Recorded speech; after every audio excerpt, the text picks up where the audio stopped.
When we say Kashi, it was built as a yantra with 72,000 shrines and 108 main temples. The idea is to connect the micro and the macro, or the individual and the universal.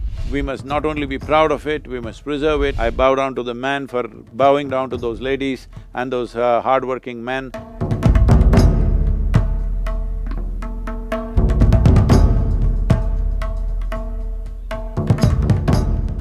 Today, the Prime Minister dedicated the Kashi Vishwanath corridor to the people of the country, to believers and devotees, and in fact helped realize a dream that had been dreamt by none other than the father of our nation, Mahatma Gandhi, over a century ago, who had wondered when visiting the holy city of Kashi, of Banaras, of Varanasi, why is it that those that we worship cannot be kept in a state that befits them?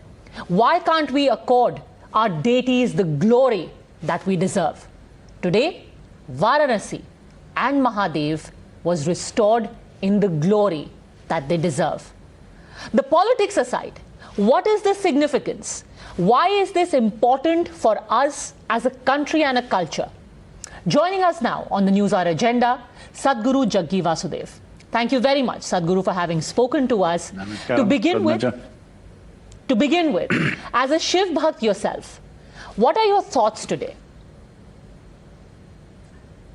Well, I am not a devotee of Shiva because he forcefully invaded my life and took me over. So I would say I am a slave but I project it like he is my partner.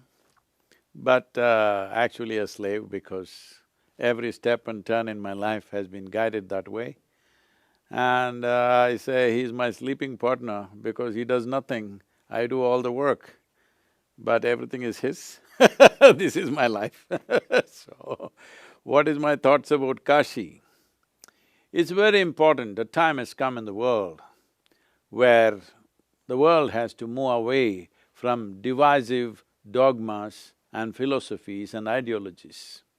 This is what Kashi Vishwanath means. Vishwanath, as you know, it means the Lord of the world. That means it is for all life on this planet. And when we say Kashi, it's a tower of light. What is the significance of a tower of light? And how does a place become a tower of light? We must understand Kashi as a mechanism. I'm using the word mechanism very consciously because it was built as a yantra with 72,000 shrines and 108 main temples, 54 of them for Shiva and 54 for Shakti, giving equal significance to masculine and feminine and forming a body. It's like a living body. Why 72,000 shrines is, there are 72,000 prana nadis in the body, so it's a mega human being sitting there. And the idea is to connect the micro and the macro, or the individual and the universal. So this is an instrument to transform and transcend a human being to areas and spaces that individual human beings by themselves may not be able to do. Not everybody is steeped in spiritual practices. How do they find expression to their longing? Because there is no human being in the world who doesn't have a longing to touch aspects and dimensions of life which are not yet in their life. Everybody wants to. Some people may invest their time and energies to do that consciously, others here and there aspire for it. Maybe instead of genuinely seeking within themselves, they will have a drink or they will drug or they'll do something. But you must understand, all these are aspirations to touch something of the beyond. So here, we in this culture, in the Sanatana Dharma, we created instruments through which you could touch even ordinary people who don't have… who are not steeped in spiritual sadhana.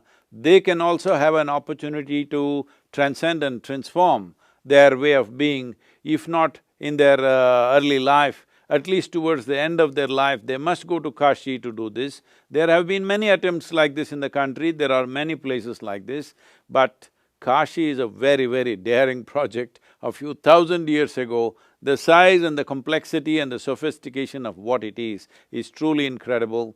And unfortunately today a lot of it is lost, but this is phenomenal that once again some revival has happened. The first time I went there, some journalists came to me and asked, Sadhguru, what is your impression of Kashi? I said, it's fabulous and filthy. They didn't like it. I said, see, this is the reality, you better address the filth. Fabulous is there, nobody is missing it, but if you do not address the filth, fabulous could get buried in the filth. Here we are, at last, Kashi has a revamp, Kashi has some amount of, if not the whole system being revived, at least a part of it being revived. I think this will go a long way for many people who aspire for this, who want to be there but cannot be there simply because of the way it was being conducted. So this is a huge step in that direction. One must understand this is about Vishwanath. This is about an inclusive process. This is not an exclusive process, this is about everybody. I hope everybody gets this message, and also the temple also is conducted in such a way, it does not discriminate between one and the other. During times of invasions, during times of occupation, during times of British rule, they evolved rules to stop other people, other nationalities and other religions. They used to stop at one time. I think that is largely gone, it must completely go. Anybody who wants to come, it should be open to them, because this is about Vishwanath Ji. Absolutely. And when you say it's filthy and fabulous, yes, it may offend certain sensibilities, but you're an august company. I said fabulous and filthy.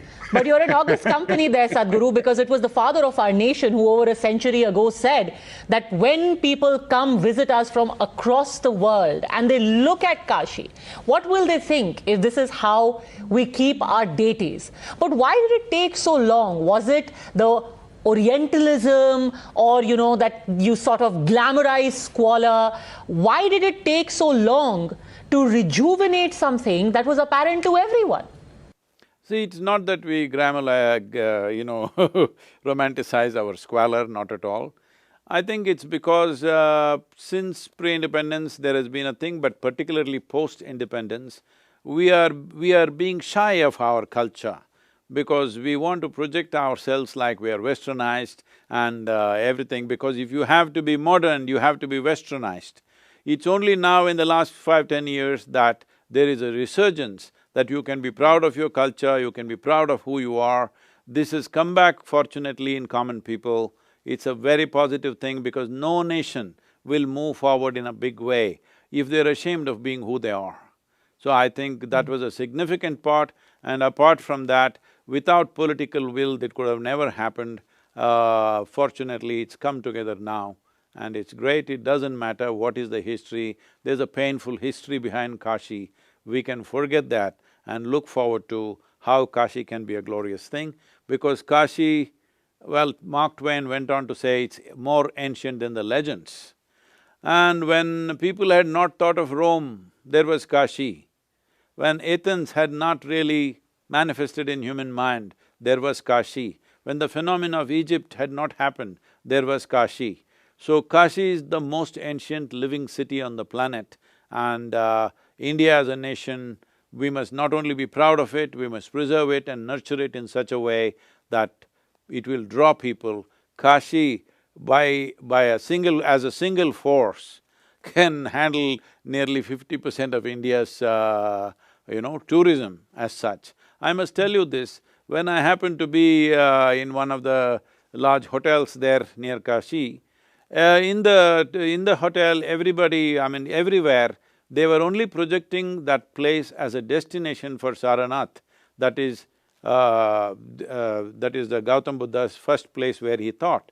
But what they forgot was, Gautama also came all the way to teach near Kashi, because he thought that is the best location for him to teach. But today it was being projected that way. I spoke to the management and told them, what is happening here? There is no mention of Kashi. In Varanasi there is a hotel and no mention of Kashi, it's all about Saranath.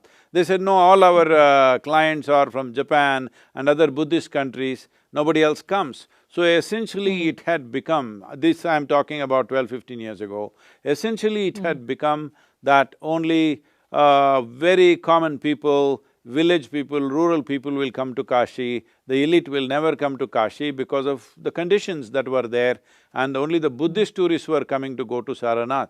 We must understand that Gautama himself chose to do his first teaching near Kashi, because if at all if you had to teach anything of significance, if at all if you had to get an audience who will understand what you're talking, you had to go to Kashi at that time, that's how it was. And this was a center of knowledge, this was a center of spiritual process, above all a center of transcendence, and it's fantastic, it's being at least reasonably revived.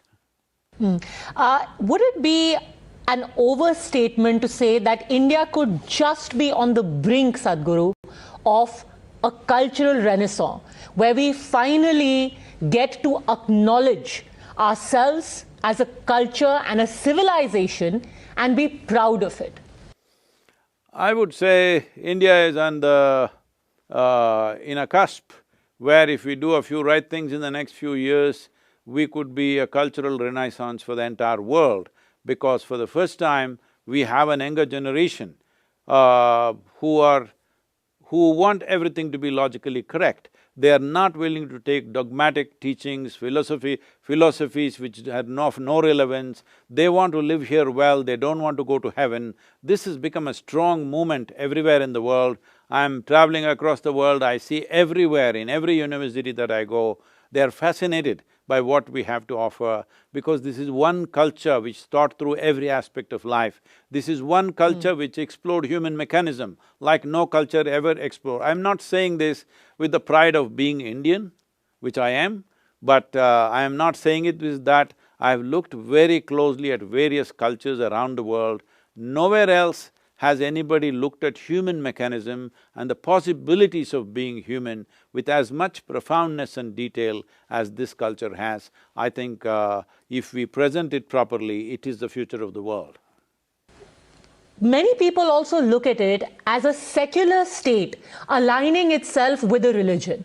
First, Ayodhya, Ram Janmabhoomi, and now this. How does one draw the line between acknowledging and accepting your culture and ensuring that the state doesn't side with the religion? See, this comes from imported ideas that we have, that we think my religion and your religion. That has never been the ethos of this culture. We have always referred to this as Sanatan Dharma, that means it's an eternal culture. If something has to be eternal, the only way it can be eternal is by being all-inclusive. That is the fundamental, because this is about human consciousness. This is not about God, this is not about going to heaven, this is about transforming and transcending human consciousness to a different level of experience and understanding, and above all, an expression of life. So, we must understand this whole divisions of my religion versus your religion comes from belief systems. This is not a culture of belief systems, this is a land of seekers.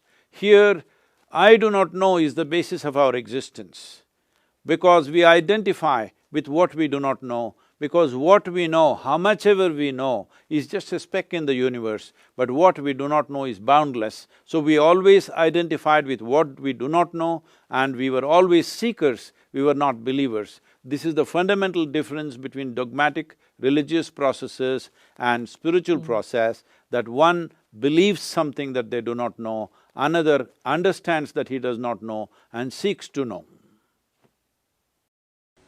So Sadhguru, would you say, because there is constantly this dilemma, a lot of people say that if you are a head of state, can you at the same time say, yes, I am a Hindu, Hinduism is my culture, and at the same time say, yes, we are a secular state, we are a secular government. Can we embrace both? See, secularism is a way we administer the country. That means every sort of human being can exist here. This does not mean everybody has to throw away whatever their subjectivity is. Just now, 2 or 3 days ago, I was talking to a very eminent group of scientists, neurologists, physicists and others from a top university in the East Coast, and I was just telling them, see, the last part of 19th century and a large part of 20th century has been spent by science just looking at the physical aspects of the existence, with which we have got many comforts and conveniences like never before. We have more comforts and conveniences than any generation could ever imagine. But are we well? We are not well simply because we have never addressed the subjectivity of life. It is time in 21st century, modern science addresses the subjectivity of life, not only human beings. We have not even seen other creatures are alive. Every day 200 million animals are slaughtered on the planet. Every day trees are cut, every day things are happening, and we are completely ripping the soil apart because soil itself is a living entity. In this culture, the farmers never entered the land without bowing down to the land.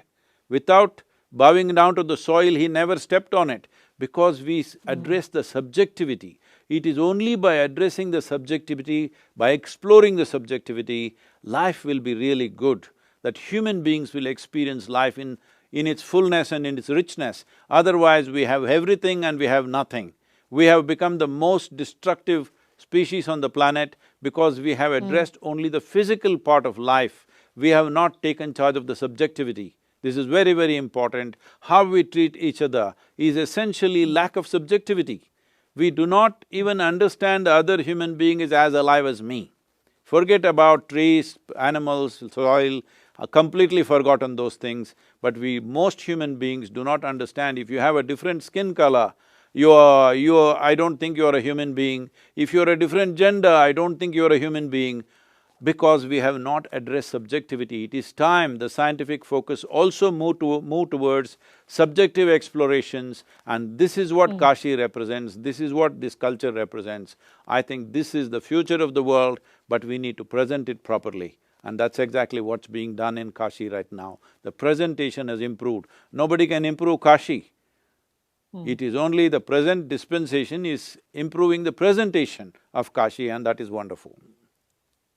It is so interesting you mention how we treat each other, Sadhguru, because today among one of the many gestures, I don't know if you saw it because you're in a different time zone altogether, the fact that those people who have worked for the last 2 years, they've used their hands, they've helped construct the entire Kashi Vishwanath Dham, the corridor.